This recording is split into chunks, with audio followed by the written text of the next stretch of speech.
Mumbai Indians కంచుకోట వాంకడే స్టేడియాన్ని Sunrisers Hyderabad orange army ఎరుపెక్కించేసింది.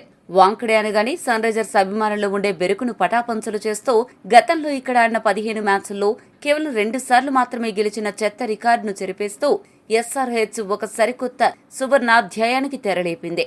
Mumbai నిర్దేశించిన 244 పరుగుల ఆకాశమంత లక్ష్యాన్ని అసలు ఒక లక్ష్యమే కాదన్నట్లు ఊదిపారేసింది. 6 బంతులు 6 వికెట్లు మిగిలి ఉండగానే మ్యాచ్ను ముగించి వాంకడే చరిత్రలోనే అత్యధిక పరుగుల చేజింగ్ రికార్డును బద్దలుగొట్టింది.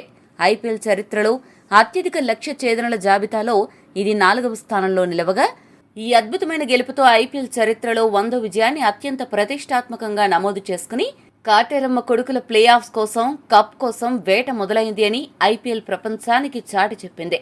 హెడ్ విధ్వంసం, అభిషేక్ అరాచకం, క్లాసే నోచుకోత, సాలిల్ అరోరా భీభత్సము చూశాక ఎస్ఆర్హెచ్ జట్టు top order, middle order, lower order ఇలా ఎస్ఆర్హెచ్ బ్యాటింగ్ లో ఏ ఆర్డర్ అయినా ప్రత్యర్థి బౌలర్లకు డిజార్డర్ తప్పదు అని నిరూపించింది.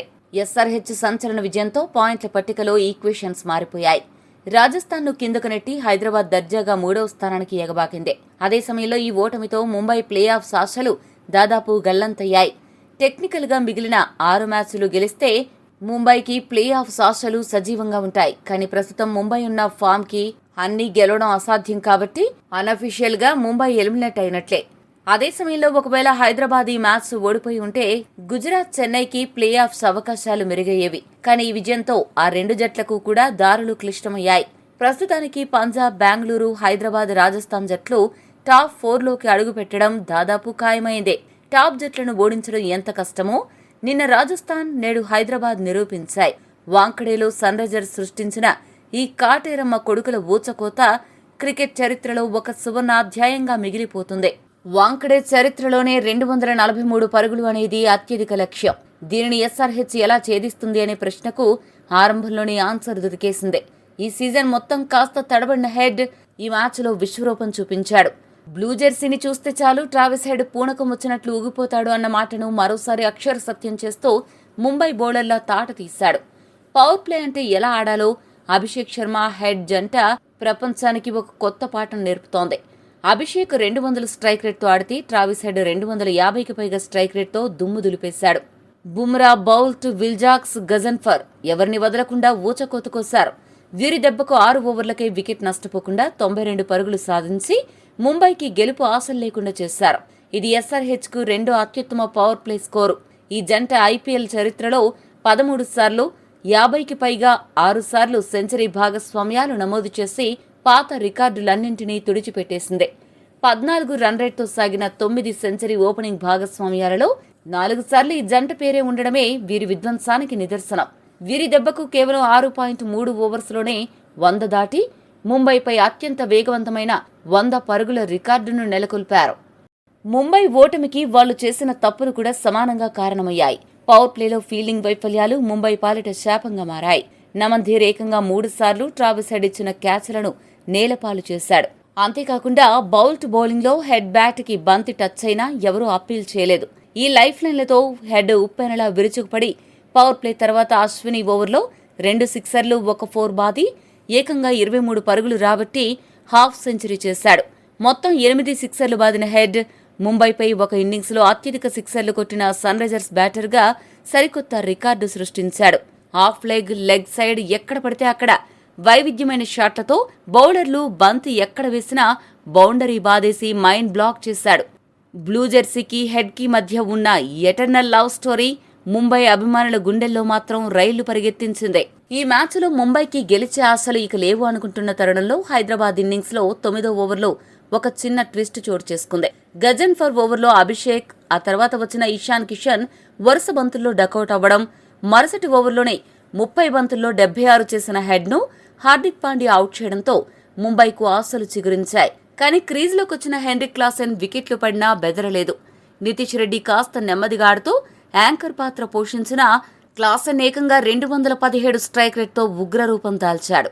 గజన్ఫర్, అశ్విని కుమార్ బౌలింగ్లో ఏకంగా 17 పరుగుల చొప్పున రాబట్టి కేవలం 10.6 ఓవర్లలోనే జట్టు స్కోరును 150 దాటించాడు.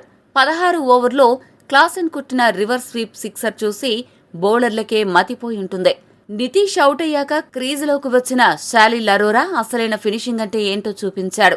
కేవలం 10 బంతుల్లో 300 స్ట్రైక్ రేట్తో 30 పరుగులు చేసి మ్యాచ్ను ముగించేశాడు. మరో ఎండ్లో 30 బంతుల్లో 65 పరుగులు చేసి క్లాస్ అజేయంగా నిలిచాడు. ఈ మ్యాచ్లో ఏకంగా 32 సిక్సర్లు నమోదు కావడం వాంకడేలో రెండవ అత్యధిక రికార్డు. ఈ సీజన్లో ఏకంగా 103 సిక్సర్లతో అత్యధిక సిక్సర్లు కొట్టిన జట్టుగా ఎస్ఆర్హెచ్ ఆధిపత్యం చెలాయిస్తోంది. ఈ మ్యాచ్లో ముంబై ఓటమికి కెప్టెన్సీ లోపాలు, బౌలింగ్ వైఫల్యాలే అసలు కారణం. టాస్ సమయంలో హార్దిక్ మంచు రాదని చెప్పాడు. కానీ ముంబై బౌలింగ్ సమయంలో 5వ ఓవర్కే మైదానంలో డ్యూ విపరీతంగా రావడంతో బౌలర్లకు పట్టు లేకుండా పోయింది. బుమ్రా, బౌల్ట్ దారుణంగా ఫామ్ కోల్పోవడం ముంబైకి పెద్ద దెబ్బ. గోట్ బౌలర్ బుమ్రా దారుణమైన ఫామ్ అభిమానులను కలిసివేస్తోంది. ఈ సీజన్ ఆద్యంతం తేరిపోయిన బుమ్రా ఈ మ్యాచ్లో ఏకంగా 14 ఎకానమీతో నిరాశపరిచాడు. మైదానంలో బుమ్రా తీవ్రమైన అలసటతో, ముఖంలో స్పష్టమైన నిరాశతో కనిపిస్తున్నాడు. ఇలాంటి పరిస్థితుల్లో బుమ్రాకు కొన్ని మ్యాచ్లు విశ్రాంతినిస్తే బాగుంటుంది అనిపిస్తోంది. అలాగే కీలక సమయాలలో వికెట్లు తీసే సత్తా ఉన్న ఇంపాక్ట్ ప్లేయర్గా వచ్చిన శార్దుల్ను కూడా హార్దిక్ వాడుకోలేదు. పవర్ ప్లేలో బౌలింగ్ చేయాల్సిన హార్దిక్ ట్రావిస్ విధ్వంసాన్ని చూసి విమర్శల భయంతో బౌలింగ్ చేయకుండా తప్పించుకున్నాడు. కానీ ఈరోజు హార్దిక్ బాగా బౌలింగ్ చేశాడు. ఒకవేళ హార్దిక్ ముందుగా బౌలింగ్ చేస్తుంటే పరిస్థితి వేరేలాగా ఉండేదేమో అని అనిపించింది. ఇక ముంబై ఇన్నింగ్స్ విషయానికొస్తే ఈ మ్యాచ్లో డికాక్, శాంట్నర్లకు విశ్రాంతి ఇచ్చి విల్జాక్స్, రాన్ రికెల్టన్ లాంటి హిట్టర్లను బరిలోకి దించాలి అనే నిర్ణయం ముంబైకు మాస్టర్ స్ట్రోక్ లాగా పనిచేస్తుంది. టాస్ గెలిచి బ్యాటింగ్ ఎంచుకున్న ముంబైకి ఈ ఓపెనర్లు రాముడు భీముళ్లా మారి హైదరాబాద్ బౌలర్లను చెడుగుడు ఆడుకున్నారు. పవర్ ప్లే అంటే వికెట్ పారేసుకోకుండా బంతిని స్టాండ్స్లోకి పంపడమే అన్నట్లు చెలరేగిపోయారు. ప్యాట్ కమిన్స్, మలింగ మినహా మిగిలిన బౌలర్లపై విరుచుకుపడి సగటున ఓవర్కు 15 పరుగులకు పైగా రాబట్టారు. 4లు, 6ల సునామీతో స్కోరు బోర్డును రాకెట్ వేగంతో పరిగెత్తించారు. ఇద్దరూ కూడా 200కు పైగా స్ట్రైక్ రేట్తో బాదుతూ కేవలం 43 బంతుల్లోనే 93 పరుగుల భాగస్వామ్యాన్ని నెలకొల్పి హైదరాబాద్ బౌలింగ్ వ్యూహాలను తునాతునకలు చేశారు. ముంబై టీంలో 2014 తర్వాత మైకేల్ హస్సీ, లెండిల్ సిమన్స్ తరహాలో ఒక విదేశీ ఓపెనింగ్ జోడీ ఇంతటి అద్భుతమైన ఫౌండేషన్ వేయడం ఇదే తొలిసారి కావడం విశేషం. పవర్ ప్లేలో పవర్ఫుల్ స్టార్ట్ దక్కిన తర్వాత మధ్య ఓవర్లో ముంబై జట్టు 3 వికెట్లు కోల్పోయినా ఏకంగా 103 పరుగులు చేసింది అంటే అందుకు కారణం రికెల్టన్ పెను విధ్వంసం. 46 పరుగులు చేసిన ఓపెనర్ విల్జాక్స్, నితీష్ రెడ్డి బౌలింగ్లో 1 డౌన్ బ్యాటర్గా వచ్చిన సూర్యకుమార్ యాదవ్ తన చెత్త ఫామ్ను కొనసాగిస్తూ 5 పరుగులకే ఇషాన్ మలింగా బౌలింగ్లో కొద్దిసేపు సహకారం అందించిన నమందీర్ 22 పరుగులు చేసి ప్రపుల్ హింజ్ బౌలింగ్లో అవుట్ అయ్యారు. మధ్య ఓవర్లలో వికెట్లు పడగొట్టి ముంబైపై ఒత్తిడి పెంచొచ్చు అనుకున్న ఎస్ఆర్హెచ్ వ్యూహాలను రికెల్టన్ చెల్లాచెదురు చేశాడు. ఒకవైపు వికెట్లు పడుతున్నా మరో ఎండ్లో మర్రి చెట్టులా పాతుకుపోయిన రికెల్టన్ సిక్సర్తో 23 బంతుల్లోనే అర్ధ సెంచరీ పూర్తి చేసుకున్నాడు. ఆ తర్వాత కూడా అదే స్పీడ్తో 230 స్ట్రైక్ రేట్కు తగ్గకుండా బ్యాటింగ్ చేస్తూ కేవలం 44 బంతుల్లోనే సెంచరీ సాధించి ముంబై తరపున అత్యంత వేగంగా సెంచరీ చేసిన బ్యాటర్గా రికార్డు సృష్టించాడు. సెంచరీ చేసిన రెండవ ముంబై వికెట్ కీపర్గా నిలిచాడు. ఐపీఎల్లో అతడికి ఇది మొదటి సెంచరీ కావడం విశేషం. తొలి 10 ఓవర్లు ముగిసేసరికి ముంబై ఇండియన్స్ 124 స్కోరుతో విధ్వంసం సృష్టించింది. ఐపీఎల్ చరిత్రలో 10 ఓవర్ల మార్కు వద్ద ముంబైకి ఇది 3వ అత్యధిక స్కోరు. ఆసక్తికరమైన విషయం ఏంటంటే ముంబై సాధించిన మొదటి 2 అత్యధిక స్కోర్లు కూడా ఇదే హైదరాబాద్ జట్టుపైనే నమోదు కావడం విశేషం. ఇక డెత్ ఓవర్లలో రికెల్టన్కు హార్దిక్ పాండ్యా తోడవడంతో స్కోరు ఎక్కడికో వెళ్లిపోవడం తథ్యం అనిపించింది. అందుకు తగ్గట్లే ప్రపుల్ హింజ్ వేసిన 16వ ఓవర్లో ఇద్దరూ కలిసి 21 పరుగులు రాబట్టారు.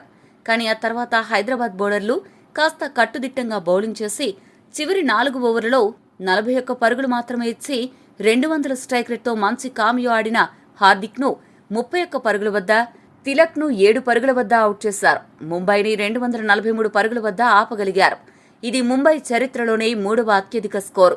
డెత్ ఓవర్లో కమ్మిన్స్ కేవలం 6 పరుగులు, షకీబ్ హుస్సేన్ 8 పరుగులు మాత్రమే ఇచ్చి కట్టుదిట్టంగా బౌలింగ్ చేశారు.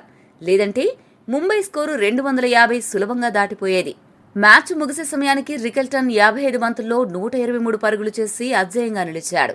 హైదరాబాద్ బౌలర్లలో హర్ష్ దుబే 17 సగటుతో, నితీష్ కుమార్ రెడ్డి 16 సగటుతో, షకీబ్ హుస్సేన్, ప్రపుల్ హింజ్ 13 సగటుతో కంట్రోల్ లేని బౌలింగ్తో భారీగా పరుగులు సమర్పించుకున్నారు. ప్యాట్ కమిన్స్ దాదాపు 10 సగటుతో బౌలింగ్ చేయగా ఇషాన్ మలింగ మాత్రం కేవలం 7 సగటుతో బౌలింగ్ చేసి అదరగొట్టాడు. నిండు చంద్రుడు మలింగ ఒకవైపు, మిగతా బౌలర్లు ఒకవైపు అని మరొకసారి రుజువు చేసుకున్నాడు.